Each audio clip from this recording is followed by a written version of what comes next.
नमस्कार सभी को, स्वागत है मेरे YouTube चैनल पीयूष मिश्र 13 पर।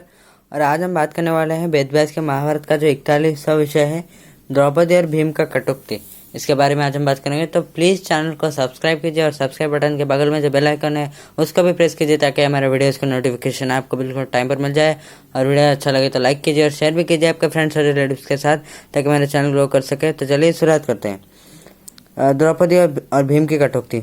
पांडव जब काम्यक वन में जाकर रह रहे थे उस समय 12 वर्ष बिताने का उन्होंने स्थिर किया था।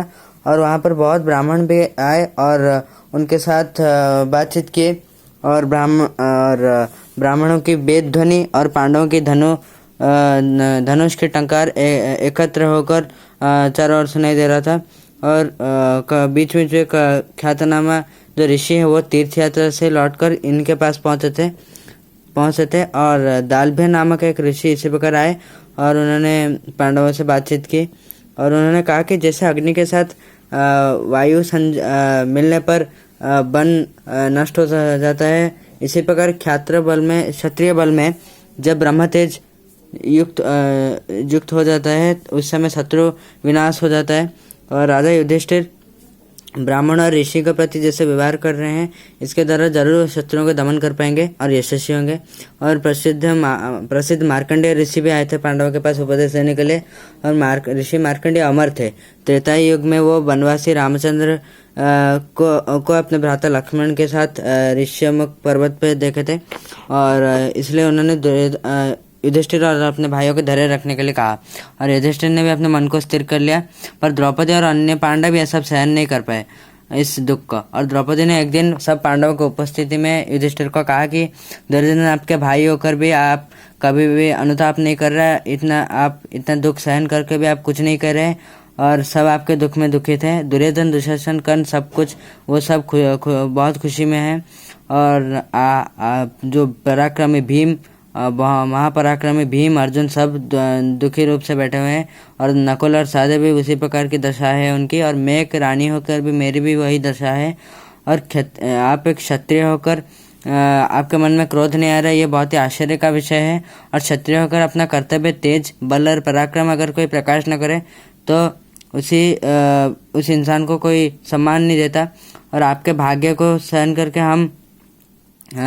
आपके भाग्य को देखकर हम सब आपके साथ में रहने पर धर्म को हमेशा प्रशंसा करना ये हमेशा ठीक नहीं है। और ये सिर्फ दुर्बल लोग ही करते हैं और एक क्षत्रिय का भी ऐसा नहीं करना चाहिए। तो युधिष्ठिर ने कहा कि तुम जो कह रही हो वो ठीक है, पर तुम जो सब कह रहे हो ये एक नास्तिक का उक्ति है, नास्तिक का बात है।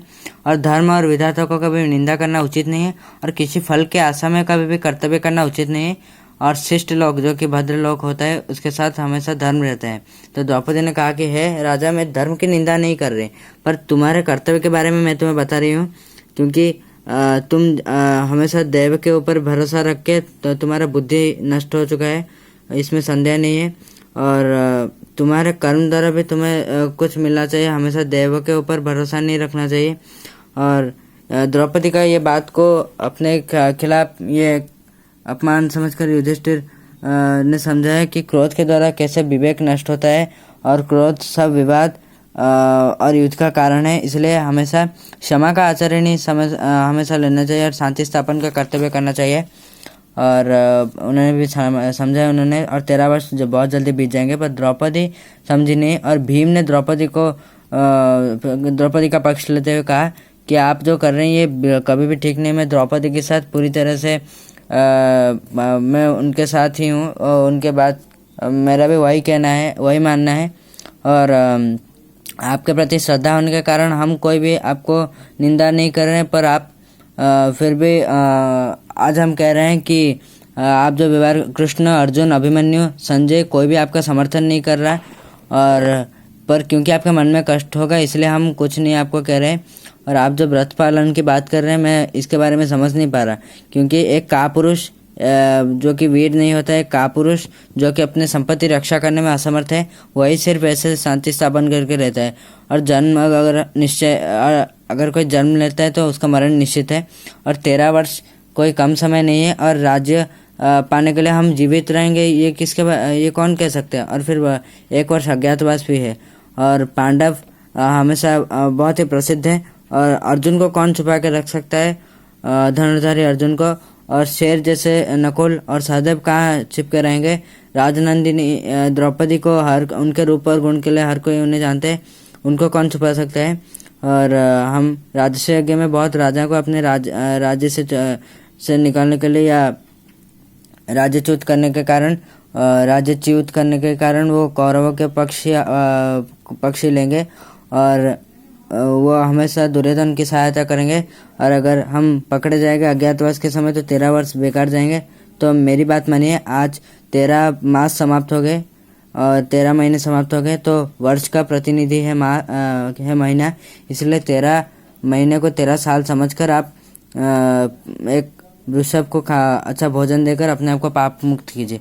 तो भीम के वाक्य सुनकर युधिष्ठिर ने कहा दुखित स्वर से कि तुमने जो ये सब वाक्य कहकर मुझे दुख दिया, इसके लिए मैं तुम्हें निंदा नहीं कर रहा, पर द्यूत क्रीड़ा में तुमने मेरे बाहु को काटने के लिए कह दिया था, पर अर्जुन ने तुम्हें रोक दिया था।